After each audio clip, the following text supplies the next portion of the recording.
I know that God put it in my heart that this needs to be done.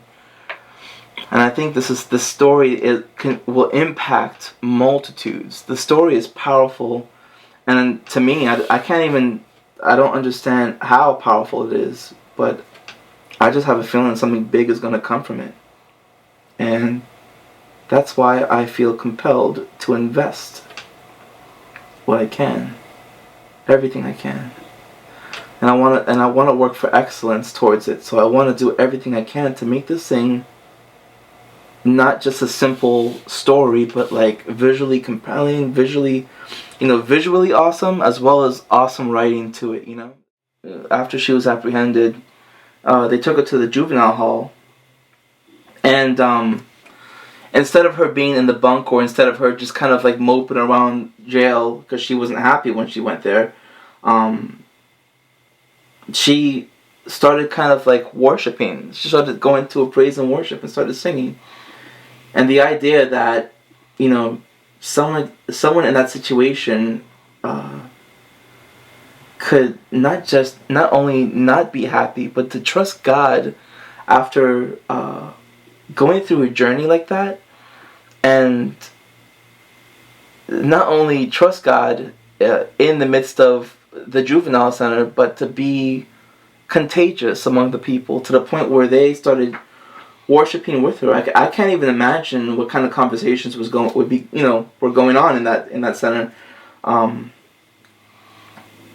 Yet alone them singing along with her as she's praising God in the juvenile center. I thought that was so awesome, just seeing that whole scene, or imagining that whole scene. I could see them, these girls that are pretty much like probably tattooed up, or jewelry, and they're just as lost, and yet they can come to Christ because they see this small little girl in the center. It's like, like what made that happen? How did God work in that?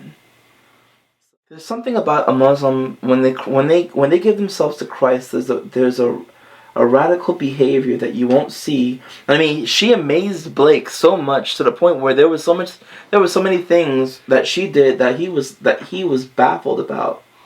Like when the police came to their house to pick her up to the juvenile center, and instead of crying, instead of weeping, she prayed for the officer. And it's like the officer was even like, okay, like he was surprised about it. So the story just attracted me, and the fact that that someone can like just live a lifestyle without really experiencing this fulfillment. And I feel like her story, it's a great testimony because she just had this. She didn't know why, but she felt so dead. And it's like the moment she found Christ, there was a radical difference in her life, and it was to the point where she was forced to live a specific lifestyle that it was dead to her, and she decided to kind of like, she did everything she could to live in God, to abide in God. She went, even though she had to go to mosque, she had to go to, she'd be listening to church sermons while she had to, for the sake of, of just experiencing God. And she just had this hunger to experience God. And I feel like the story is like, honestly, I feel like the story is great.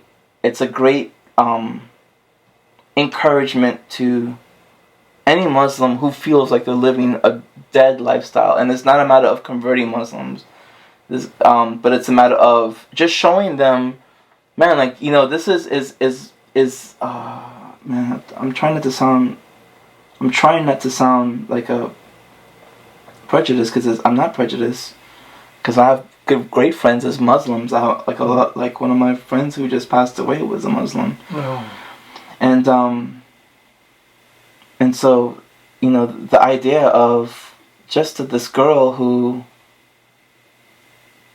experienced God and just like did everything she could to abide, to live in Him, and if it was to the point of her having to leave her family, she was willing to give everything up, and that's what she did. And the fact that, man, look where she's at now, and it's not a matter of her being famous for it or becoming famous for it.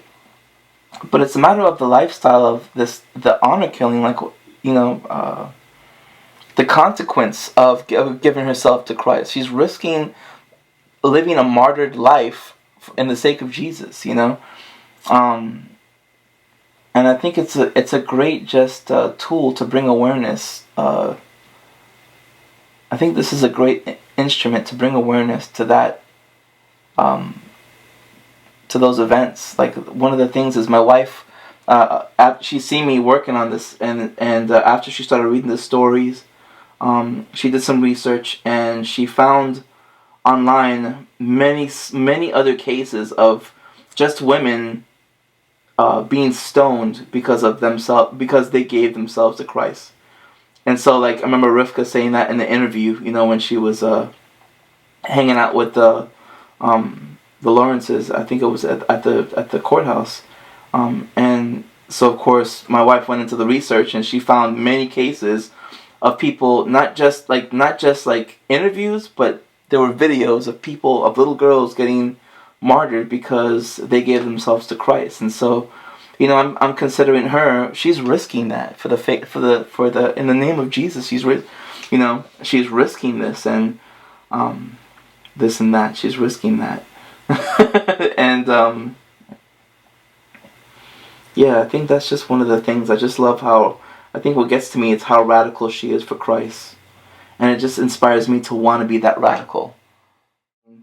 Even in my daily life, the story started talking to me, and, you know, just, I think one of the biggest things was, you know, there's a point where Beverly was like, in the first act, she was like, God didn't give us a spirit of fear, but of power and of love and of sound mind. And that was like, I don't know, that, for me, that was probably the most impactful part of this whole, of producing this so far.